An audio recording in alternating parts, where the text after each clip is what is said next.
Hey, good evening, everyone. I'm Kristin Diaz with News Radio 1080 KRLD here in Dallas and a proud member of Hispanic Communicators DFW.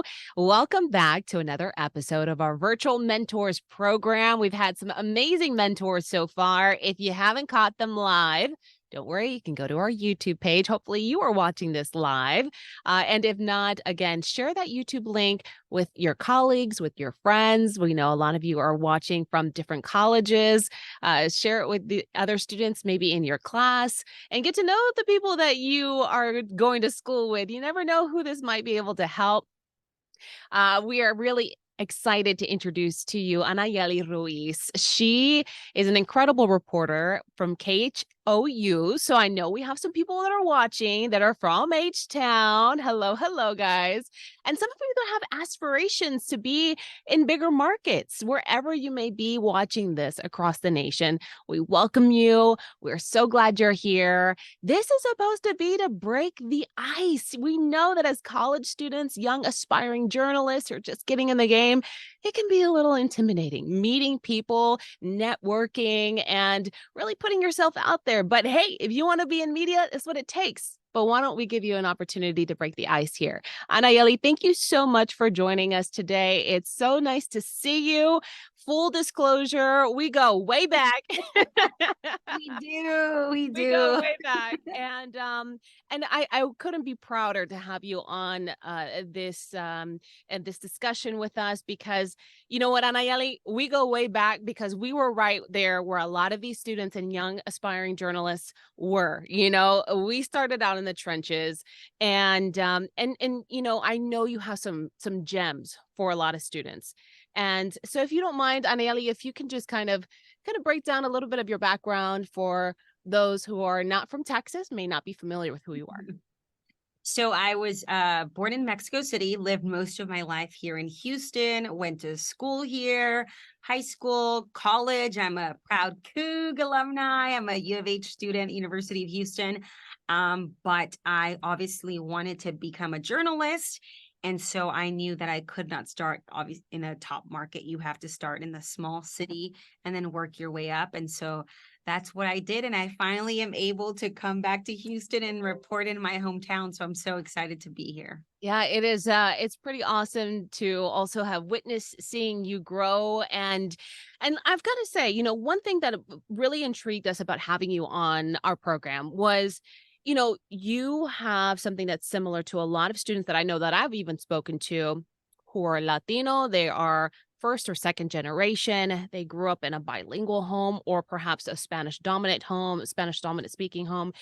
And so they get into this point in their student career, their young professional careers, where they might be tied to both cultures. And sometimes it's difficult to make that decision of, I'm a senior, I need to get an internship. Should I do that with an English station or a Spanish station? Should I apply for an English station or Spanish station? And today, for today's topic, granted that we both have history in television, we're going to be talking primarily to students that are interested in local news. So let's just start there. How did you know where to start? So I didn't know. I was like applying anywhere that would take me. My first job, I was like, who can take me? Who will hire me? Granted, you have to know where you're applying. Like I knew I wasn't going to get into a predominantly Anglo market. I knew that I was probably not going to be their number one pick. But I knew that there were small cities that had a good population of Hispanics. And I knew that I had a better chance there because, I feel like a lot of newsrooms now are hiring more Latinos because you want to see yourself on TV as a Latino. You want to have that representation. You also want to have reporters that can go out into the community and speak the language of the people being affected by these stories. And so I wanted to live in those cities where also I would feel comfortable reporting, where I would see, my own culture, my own food. And so I think that was how I started. I looked at the markets and I said, okay, I need to go to a city where it's going to be okay for me to say Anayeli Ruiz and for me to, speak to people in Spanish. And that's what I did. So my first job was in Midland, Odessa. Ooh, girl. Small city. Small city in West Texas. They're known for their tumbleweeds and bushes. The bushes were there. And the jackrabbits. Exactly. That's it. But, I was fortunate to go to a station that had NBC and Telemundo. So I did both from Wow. the beginning. And so I was very fortunate to work on my craft on both sides, in the English and the Spanish, um, which I think was a blessing, but it also made it harder for me because I wanted to improve on this side. And then I felt like I need to improve on this side. And I was always like, it was always a balancing. But I feel like in the end, it really worked out for me. Sometimes things work out and you don't even realize it, Yeah, I think sometimes students get a little, I know I was there. We feel like we have to figure it all out at one time, and that's not just being young. That's all throughout life, right? We all think that at this age I should have it figured out. At this age I should have my life figured out. I should know. Sometimes you don't know, and I really liked your answer to that because you had an opportunity to take the best of both worlds. Did you find it challenging though when you got to Midland, Odessa, the work culture or the atmosphere? Was it what you thought it was going to be once you got there? So fortunately, I will say that before I went to Midland, I did intern here at KHOU. So full circle Ah, for me. very nice. I interned here at KHOU, but I do have friends in the industry who did not intern in an English station and ended up in an English station. They interned in Spanish. I think wherever you can get an opportunity just to work on your craft and try to see if this is exactly what you want, just take it. Doesn't matter if it's in English, doesn't matter if it's in Spanish, it's an open door. And I think it can just offer you a different, you never know where it's going to lead you. You never know the possibilities out there. You just have to really jump. You have to take a leap of faith. And if this is what you want, then you're going to be able to achieve your goal no matter what station you're at. And then you said when I went to Midland, if I was shocked, I really wasn't, because again, I think because I interned here in Houston, I kind of had an idea of what to expect. I will say, interning in a big city, you're used to like breaking news, hurry, hurry, black, black, black, like you're busy, busy, busy. And then going to Midland, Odessa and going at the slow speed. Tumbleweeds. It was, Tumbleweeds. it was very different. The speed was very different, but I felt it was great for me to learn how to manage and to learn to work on my writing and interview skills and people skills. So just a lot. But it was great. It was a great opportunity. I don't regret it. Yeah, I also think a really good point that anyone who's starting off their career, we've all been told you got to pay your dues, you got to start small, work your way up. I remember, and I wonder if you had this, but my dad telling me, "Did you do your due diligence? Do you know how much the cost of living is out there? Do you know what rent's gonna be like? Do you know?" And thankfully I knew how to cook, but some students coming out for the first time, they're living out in Timbuktu, wherever, and they get homesick real quick. They don't know how to handle a work-life balance, and so they just work, work, work, work, and then they get burnt out, or that's a big challenge for a lot of people in our industry. It is. I think it's a big challenge. And I think if you don't learn to deal with it at the beginning, then it's really going to get to you. And so I think just like you said, you have to find time for you to decompress, to have some fun, and then to be able to have a really good work-life balance. I know sometimes it's hard and, you're a news junkie and you want to see what's happening, but sometimes, okay, you have to cut it off and then move on, but I think that's very important to start learning at the beginning. So that way, if this is a career path that you decide to choose to continue, you can do so and not be overwhelmed and feel like, you know what, this isn't for me. You said going into this newsroom, you kind of knew what to expect. Did you feel like you were ready to go to those editorial meetings though? Because sometimes that's the biggest challenge too, is like knowing your voice, knowing, what type of reporter you are. How did you've spanned the gamut. You do a little bit of everything, but you really like investigative reporting. I know you like getting the scoop. I know you like to be first. How did you find that niche? So I think for me, when I joined my first newsroom, I was very fortunate. I had a news director, and I never forget his name, Mark Kurtz, and he is the one that hired me. And I'm always very grateful to him for giving me my first gig. But also, I remember, the first week I was ready to like, let's go do news, like let's figure this out. And he's like, whoa, whoa, whoa, like this week, he's like, the first day he took me around to introduce me to like the mayor, like the Oh, police chief, like the county judge. This is a sheriff. Let's go have lunch and let me tell you about the city. And um I really didn't understand at the moment like why he was doing that, because I felt like, okay, I'm a reporter. Like, let me be a reporter. Let me yeah. report. But I really understood it later. He was helping me build those relationships and those contacts and meeting people, and the importance of, especially in some of these smaller towns, it's all about getting to know the people. And then those people will trust you and come with story ideas. We went to the Better Business Bureau, to the economic development, to, just all of the small organizations that sometimes people take for granted and that I think are very important and make up a big portion of our community. And sometimes there's a lot of stories out there to be told that people forget about.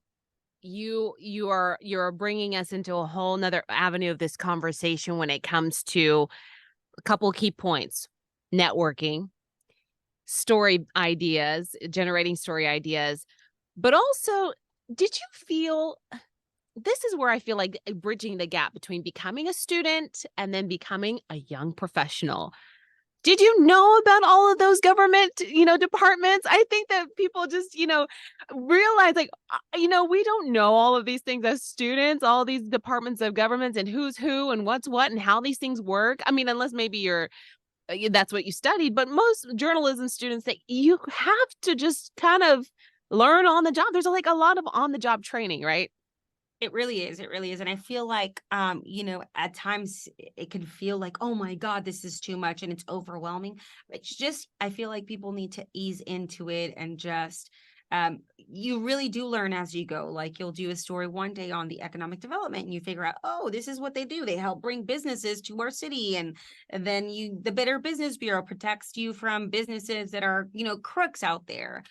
So you do learn a lot on the go, and it really helps you figure out whenever people come to you with stories and they're like, well, who do I contact? Who do I go to? And it really helps you you can point them in the right direction, I feel like. um, Anayeli, I don't know if you agree with this, but I always say it's when you're in those situations where you, as the reporter, you have to ask the stupid question. You have to ask them to break it down and be like, "I'm sorry, I really don't know what your position does. Can you explain it to me? Because there's somebody that's watching your report, right? Who also probably doesn't know. We can't just like assume, right?" and I think it's really important because I think you can, as a reporter, never assume what people do, never assume what this organization is about. Always ask, hey, what do you do? What does that mean? Or just always, I think the easiest way is like, break it down to me, pretend I'm a third grader, like Mhm. explain it to me in the lamest terms. And sometimes people forget that, because then it's easier for you as a reporter to be able to explain it to people at home. Because if you understand it in the basic, easy terms, it's easy for you to explain it to people in those same terms. And I think it's really helpful. Never feel dumb to say, oh, well, what do you do? Or like, how does this help? Or no, no, no. Just always ask, always ask. And people are actually really happy to explain it to you. That part. Yeah, you would be surprised. People are like, oh yeah, people never know. They don't know what we do here. Let me tell you. They're always very excited and happy to share about them. I really don't think that people should feel like, oh my God, I'm gonna look so dumb. Don't worry about how you look, girlfriend or boyfriend. Don't worry about that. Like, Yeah. just ask the question, because you want to be very well informed in the story that you're telling, and you want the viewers to be able to understand what you're telling. And you can do that when you know exactly what you got. And I think that's very important. there's a key of humbleness in that when you approach your story in that way, that I think is part of the networking, that link in the chain that you start to create in the city that you're in. So, you could be a seasoned reporter that's been in 6, 7 years in the game, but if you still move to a new city, you got to rebuild yourself. And hopefully at that point, you kind of have more confidence in the type of reporter you are. But, you know, tell me a little bit about your journey of city to city. We discovered you went to Midland, Odessa. Then where else have you been? I went to Corpus Christi where I worked with Kristin. I actually worked at 2 different stations when I was in Corpus Christi. I worked at the ABC station when I was there with Kristin. And then I moved across the street to NBC and Telemundo. And then from there, I went from Corpus Christi, small, beautiful city by the Sparkling city by the yes, sea. by the sea. I was trying to think of the name. And then I moved to Chicago, a huge jump, big major city. And then from Chicago, I came back down home. So it's been quite a journey. It's been very different, culture shock completely. I think every city is very different, and has been very different. But I think the biggest thing that has helped me is I am so curious and I love people watching, first of all. And I love talking to people. And so I think that has helped build, that makes it easier for me. I'm just a people person. I really, really am. And I think everybody has a story to tell. I don't care who it is. They all have something interesting, a very interesting story. And whether you're on the bus or on the subway or whatever, you can just find some interesting characters. And I think that has helped me because I'm always like, I want to talk to people. I want to meet new people. I want to go see what's out there, what's new. And I think that is just, you just have to be curious. I think if you're curious and you love talking to people and love telling stories, I really do think that helps. Let me tell you guys, Anayeli does not meet a stranger. She does not. And she has the best stories to tell because she meets the most random people. But I think that is such a key to your success, Anayeli. And students who sometimes have to learn how to break out of their shell, they know they want to be in this industry, but they're still trying to like, how do I spark up that conversation? Or maybe they do have a knack for it, but they don't realize that they're getting a story idea. When they go to, on Monday morning, they don't realize that the guy, like you said, at the bus stop just told them that I have been living here for 40 years and they still haven't fixed this street. It's been broken. It's been run down for years. That's a story idea. Talk to the city about it, something like that. I have a great example, Kristin. So when I moved from Midland, Odessa to Corpus Christi, I was in the desert. I was so just tired of being in the desert. So every day from the day I moved to Corpus Christi, I was running on the beachfront, on the bayfront, on Ocean Drive. And you know how they have a beautiful running next to the Selena statue every day. And as I'm running every day, I see this one man parked by the Selena statue and he's taking people's pictures. And I was like, who is this guy? What does he do? So like one day I'm after my run, I'm like sweaty and I start talking to him. And I remember he's like, oh yeah, I'm just a Selena fan. And I was like, and you come here by yourself? He's like, yeah, every day after work, he would go to the Selena statue, take people's pictures, guide them to the museum, guide them to the, cemetery, guide them to everything that had to do with Selena. He was like the unofficial Selena guide. He would paint the statue when people would put graffiti on it. He was just always there. Every time he had new stories about tourists coming from all over the world. And so in my mind, I'm thinking, oh my God, this guy's like the Selena statue protector. Like I want to do a story on him. Yeah. I thought it was the coolest thing ever. And of course I did a story on him and everybody loved it. It was great. And I think, like I said, you just never know who you're going to run into. And sometimes, like I said, you find really interesting characters that have a great story to tell. By the way, that man was also in the Selena movie because Selena was his neighbor. So he had this connection with her, just in love with Selena. I mean, who doesn't love Selena, but he was really in love with her. So I think, just like I said, you never know who you're going to run into. Absolutely. And that is all part of your network building. And, Anayeli, you had a huge jump in your career going from Corpus Christi to Chicago. That's a huge market jump. as you mentioned, you've had a lot of culture shocks along the way. How did you handle that move professionally, as far as going into a tougher newsroom, having to kind of earn your stripes and prove yourself, even though you were already a seasoned journalist, kind of having coming in as a newbie? It was really hard because even though I guess I was an experienced journalist for Corpus Christi, when I moved to Chicago, I was the youngest girl in the newsroom. I was the youngest girl. When I'm telling you, people have worked in the newsroom that I worked in, they had worked in the newsroom longer than I was alive. They had been there for a long time. 30 And they plus hate hearing that too. When you tell them that, you're like, well, 30 plus years. And as you can imagine, they're like, who is this girl? Who's this baby coming in from Corpus Christi? And I remember that I think as they saw my stories and as they saw that I was doing English and Spanish on a daily basis, I think I earned their respect with my work that I put out there. And don't get me wrong, just because I was in that newsroom, that did not mean that I did not go to them for advice. I would be like, okay, whose writing do I like the best? Okay, let me go show him my story and hear his thoughts. And I'd be like, just tell me the truth. And they would be honest with me. I would make changes. I think it was a very humbling experience, but it was also a very exciting moment for me because for me, I'd never imagined working in Chicago, and for me to be able to work in a top 3 market. And then I felt like it was also a very important role because I was a Latina. I was the first Latina to be hired to do both things on a daily basis.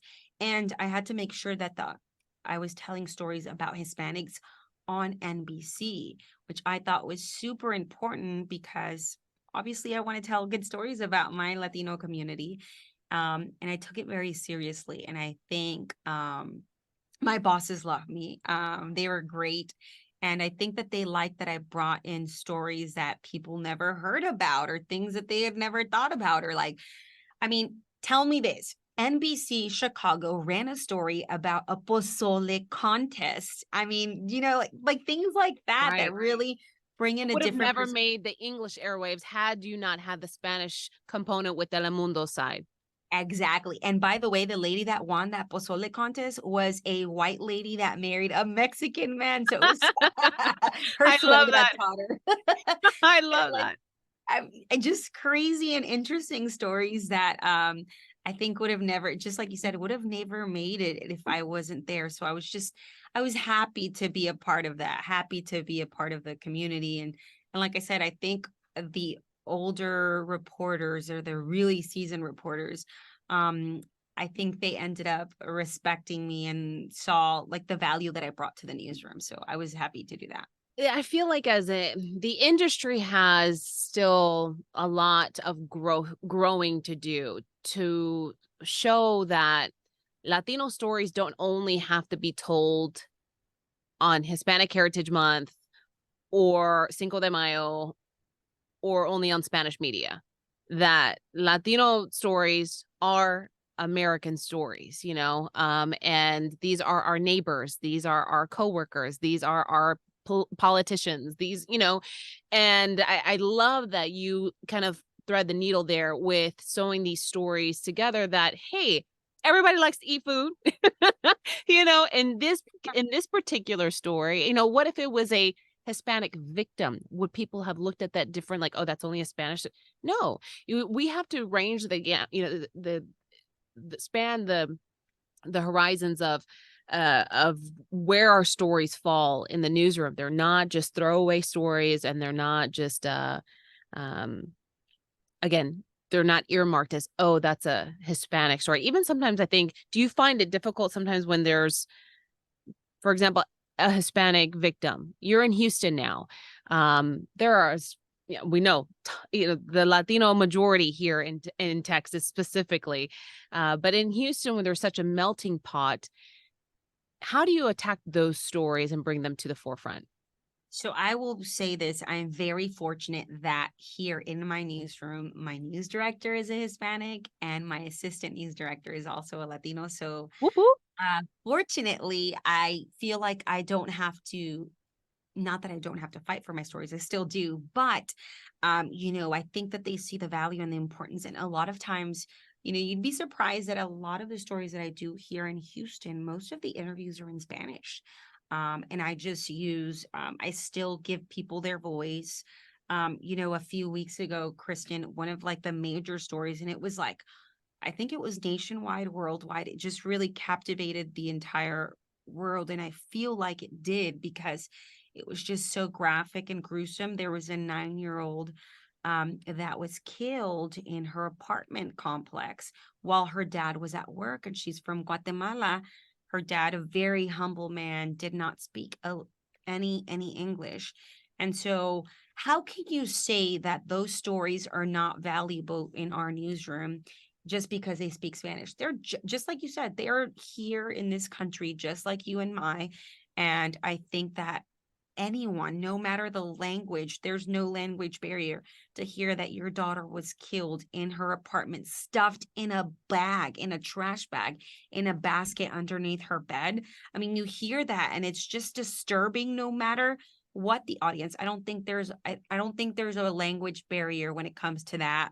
When it comes to seeing pain, a father in pain. And I'm so blessed, like I said, to have an amazing support from my bosses that really see the value in also telling those stories despite the language barrier. And I'm glad that I'm able to do that because I speak both languages. Absolutely.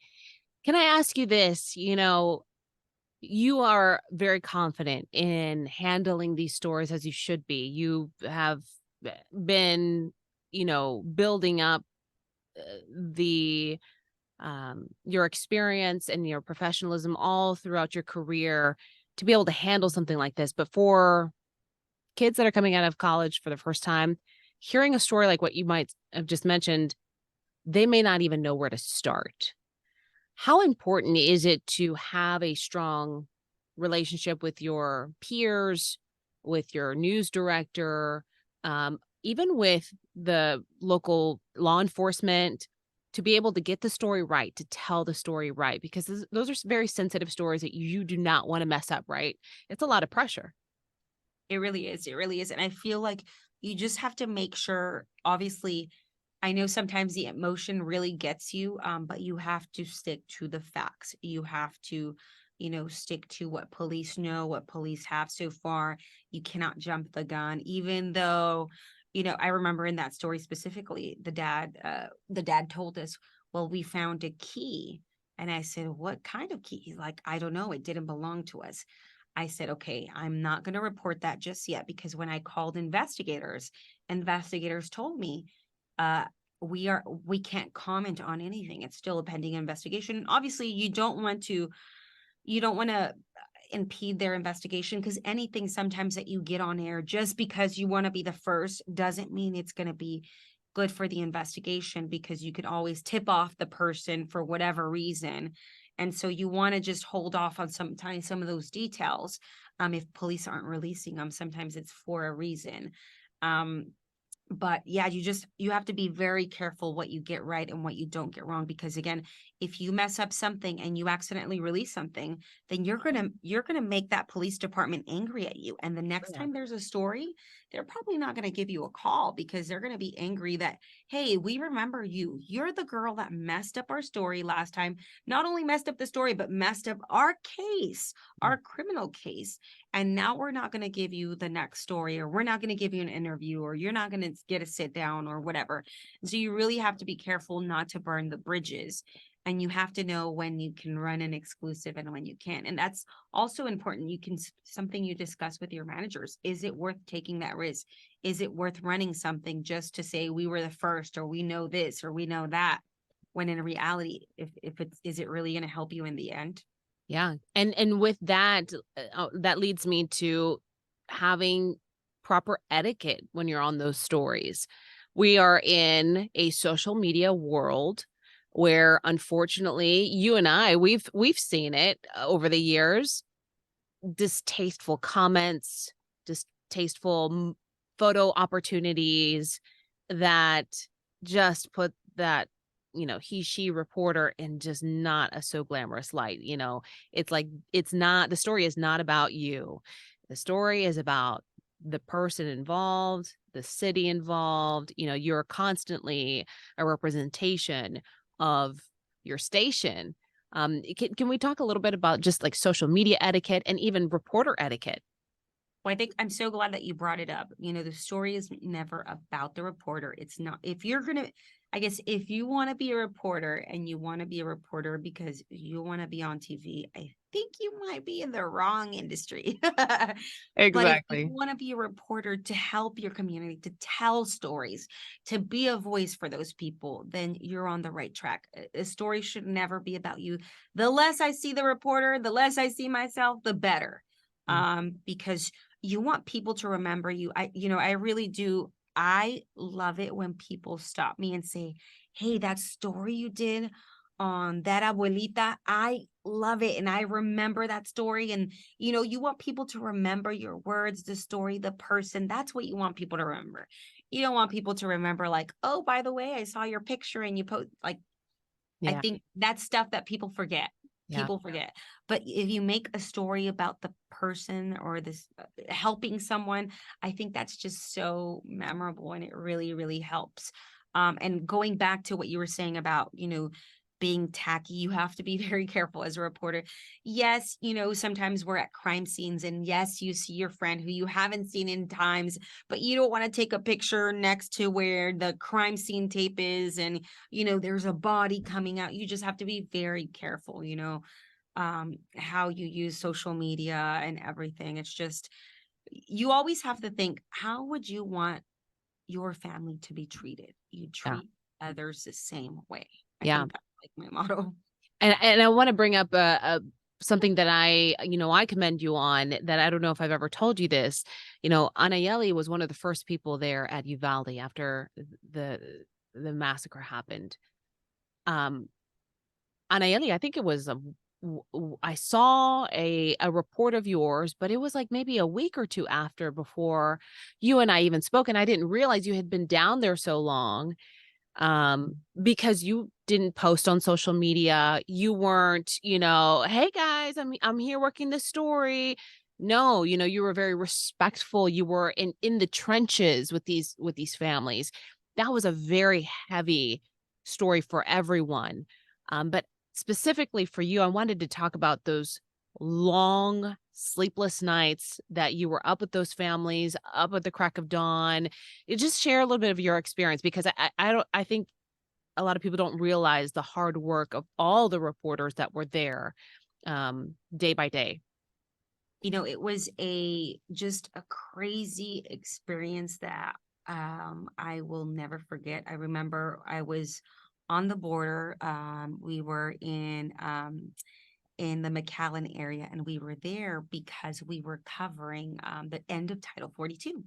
So Title 42 was coming to an end, and it was being lifted. So we are coming back, and on our way back, we were actually near Corpus Christi.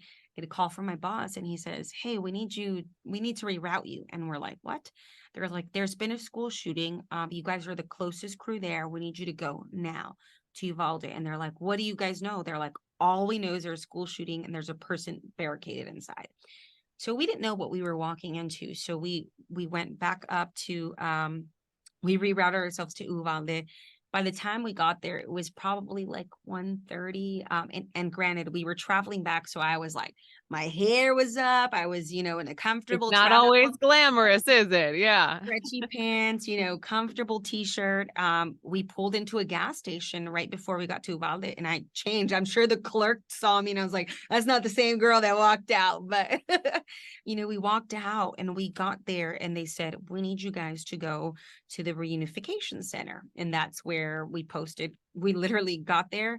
We stood there and that's when we started seeing families just rushing there. The feeling there is something that I will never be able to forget. It was just so heavy. Families didn't know where their loved ones were. They were going and crying, asking us for help. I didn't know what to do. And I remember just talking to parents saying, I'm looking for my loved one. Have you heard? Are they in San Antonio? People were just, it was just chaos, chaos. And because I was one of the few reporters there, CBS Network was like, we need to take you live. So I was doing hits for, network Never nationwide. know when those opportunities will happen, right? You gotta stay ready. Yep. And I was doing that. I was doing radio hits for you. I was just helping whoever wanted information, giving them as little, whatever I could get. And again, we were there for such a long time that by that time, more basically once family members picked up their kids and the ones that were okay, and then the ones that were at the hospital, everyone, then the other families who didn't know where their kids were or if their kids were okay, they were there. And so then all of a sudden they're all sitting around the civic center because they could be inside, but I think they felt like they couldn't breathe inside, like it was just too much. And then the next thing you know, they start calling names, and one by one keeps going in and coming back out. And, I stepped away from my photographer and I went and I started talking to families. And I said, what are they calling you guys for? And they said, well, they need our DNA. And I was like, for what? To identify our kids. And I was like, oh my God. Like in that moment, my heart just sank. Um, and I remember getting video of a man prior to that. And I asked for permission. He's like, I'm looking for my son, Federico. And he was showing me his son's picture and I posted it. And again, it just goes back to like his dad didn't know any English at all, but his tears and his emotion could just be felt. And I remember that video had so many retweets and shares of people just wanting to help. And then seeing Federico go back up front when he was asked for the DNA, I was just crushed because every parent that I interviewed and they were asking me for help, I was praying that their kid was okay. And then when I would hear their names would called, I was devastated. I was devastated because I just couldn't imagine the pain that they were going through. And so we sat there after that happened. It was really silent. You could only hear pretty much the reporters that were doing just talks. And then hours later is when we find out the parents are called in back one by one to the civic center. And then you just hear the wailing of the parents. And I don't think I even had to ask them like what happened, because at that moment I knew like it was official, like their child was confirmed dead. And so it was just such a long night. After that, there was a storm that came in, just a really, really, really crazy hailstorm that came in and everybody cleared out. But, the work continued now for us because everybody wanted to know what happened, who was there, how did this happen? And I think that shooting was unlike any other because there were so many failures to those families from day one that it just continued, the coverage continued for weeks. And I felt like for a long time I lived in Uvalde. I was there for months. You know, um, Absolutely. I became like a frequent customer at their taqueria and their Starbucks and their Applebee's, because they really don't have a lot there. But yeah, we were staying in hotels, Airbnbs, anything you can find, because at the end of the day, everybody was there. It was Yeah. booked worldwide. People were there. So it was a really tough assignment. And just like you said, I had a lot of sleepless nights of working, long shifts from the morning. You're trying to talk to family members and gathering, and then putting the story together for the night show. And then going back to your hotel room and just it was just a long, long time there. It all seems like a blur, but I think the first day is something that I will just never forget. It was really insane. I think, and I think it's also important for people to realize, like, as a reporter, you have feelings, you feel the pain that people are feeling. You, even though you don't cry on TV, you do cry because you feel it. And so, I remember for months I had nightmares. I had nightmares of, somebody, doing something similar. And so it's very important that if this is something that what people want to do, they really do have to take care of their mental health. And for me, taking care of my mental health was going to my priest who was offering me free therapy. So I think that was a way for me to be able to get over just a lot of the trauma that I witnessed, and that sometimes people take for granted and they're like, oh, whatever, but you don't want it to get worse. Another reason why it's not about you, but you do also have to keep yourself in mind that it affects you. Thank you for sharing that. I know that that was definitely a tough assignment. As we kind of wind down here in our conversation, Anayeli, just, what do you consider a key move that you feel just overall has really worked out for you in your career? Um, a key move. Oh, I don't know, Kristen. Now you've struck me. I think one thing that I learned in my career that I feel like um I feel like has always helped me is um I feel like hard work is always going to outbeat like talent and laziness and stuff like that. Because if you're hardworking, no matter how talented the other person is, but if they're lazy, your hard work is also always just going to, I feel like, succeed. No matter how many no's you get or how many closed doors. If you continue working hard, you're going to be able to reach that goal. And I feel like I really learned that the hard way. Like when I was in Midland, there was a lady who told me that I would never become, she said that I should stick to doing news in Spanish, that I was never going to become a reporter in English, that I was never going to get hired after Midland. And I remember I took that very hard and I cried and I told my mom, like, how is this possible? Like, I want to be a reporter that does both, or I don't want somebody telling me no. And so my mom says, okay, well, then you got to prove her. Stop crying, wipe those tears off, and like prove her that you're wrong. And so I worked really hard on my writing. I think pronouncing things correctly because Spanish was my first language. And so I really, really continue to do that still every day. But I feel like my biggest thing was like, no, I want to do this and I'm going to do it. And I think I'm so glad that that lady did, even though at the moment it hurts so much. But I'm very glad she did that because I knew that at that moment I had to work 10 times harder than the person next to me because, again, English was my second language. And so I knew that if I put in the work, I was going to be able to get it. And I'm so glad that I was able to make that dream a reality and just come back to Houston and become a reporter. Everybody wants to eventually make it home and work in the field that they love. And so I'm so grateful to be able to do that. Yeah, that persistency definitely pays off for sure. Whether, you guys are applying for that first job, or maybe you've worked already a year in the industry and you're trying to move to another city and you're trying to figure things out. Be persistent for sure. I love that takeaway. Also, Anayeli, just, a lot of kids right now and young students, they're trying to figure out their whole networking skills. And, you wanted to go back to Houston, you interned there, you came back.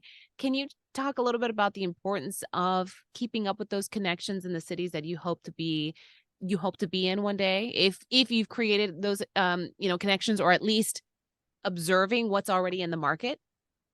I think it's so important to, if you have a goal, you need to keep those people where they are, where, let's say, hey, I want to go back to this station. I need to stay in touch with those people. So I remember that when I interned here at Houston, I kept in touch with like 5 reporters, and I would try to send them stuff, not every month because I knew people are busy, but at least every few months I would be like, hey, look at my stuff, what do you think? Hey, how's it going? Give me some advice, or I thought this story was awesome but it turned out it wasn't, and just different things like that. And I think it helped, obviously, so people wouldn't forget who I was. But also it gave me a chance to be able to continue to learn and to grow. Again, I think the whole purpose is always to get better, to get better, to get better. And so by staying in touch and doing that, it really, really helped. And just like you said, you have to be not only persistent, but you have to make those connections. And I knew sometimes going to those conferences, NAHJ, NABJ, all of those conferences really do help because you never know who you're going to meet and who's going to be your boss. You never know where people turn out. This industry is so small. And I think that's another important thing to know is that this industry is so small. And so you always should be nice to people no matter what, because that could be your next boss. You'd be surprised. Um, and so, oh my God, I forgot where I was going with this. No, but the connection and knowing where you wanna go if you are in a smaller city and, Being involved, being yeah. involved in those organizations, like, any kind of communication organization that is not only going to advocate you, offer scholarships, but also provide that networking experience so you can meet those reporters and say, hey, how did you get here? What did you have to do? Hey, can you look at my work? Tell me, what do I need to work on? Or what do you think I need to get to this spot where you're at? I think that is just key and so important to meet those people. And trust me, when you approach reporters or other people, we're happy to help you. Everybody should be very happy because at one point I was in the same spot and people helped me. And so, of course, I want to help people and be able to guide them and help them in whatever way possible, offer them any kind of advice. Well, speaking of, how can people get a hold of you and how can they follow you? And, if somebody wants to reach out and ask you a little bit more. You guys can reach out to me on Facebook, via email, Instagram. I'm not really on as much, but you can still send me a message. Instagram, email, Facebook, Twitter or X, whatever it's called I now. know, right? You That can thing. find, yeah, on social media, any kind of platform, or you can shoot me an email, but I'd love to help. And remember, persistency is key. So, you guys keep reaching out. Anayeli, thank you so much for your time today, sharing your stories. Anything else you want our viewers to know? I'm trying to think. I think we touched everything. Like I said, if they have any questions, they can always reach out. People are always, you'd be surprised how much people are willing to help you. I think being a journalist is not it's not an easy get. It's not as easy as it looks. It's not as glamorous as it looks. And we all know that. But there's some really kind people out there in this world who, it's really good to network. Just like I said, you never know how they can help you, how they can connect you. They might know someone who can get you your first gig or your first internship, or um you just never know. Like I said, don't hesitate to reach out to people, don't hesitate to ask questions, and always, I feel like people are always willing to help. You just have to ask. Absolutely. Anayeli Ruiz, an awesome reporter with KHOU. I'm a little biased. She's my friend. She loves me. Y'all, thank you so much for being a part of our virtual mentors program. Please share this if you're watching on YouTube. Share this with your colleagues, your friends, other classmates, anyone in an organization like NAHJ chapters or something like Hispanic communicators, maybe in your hometown. We'd love to connect with them and connect them with our mentors here at Hispanic Communicators DFW. I'm Kristin Diaz, and I'll see you guys next time.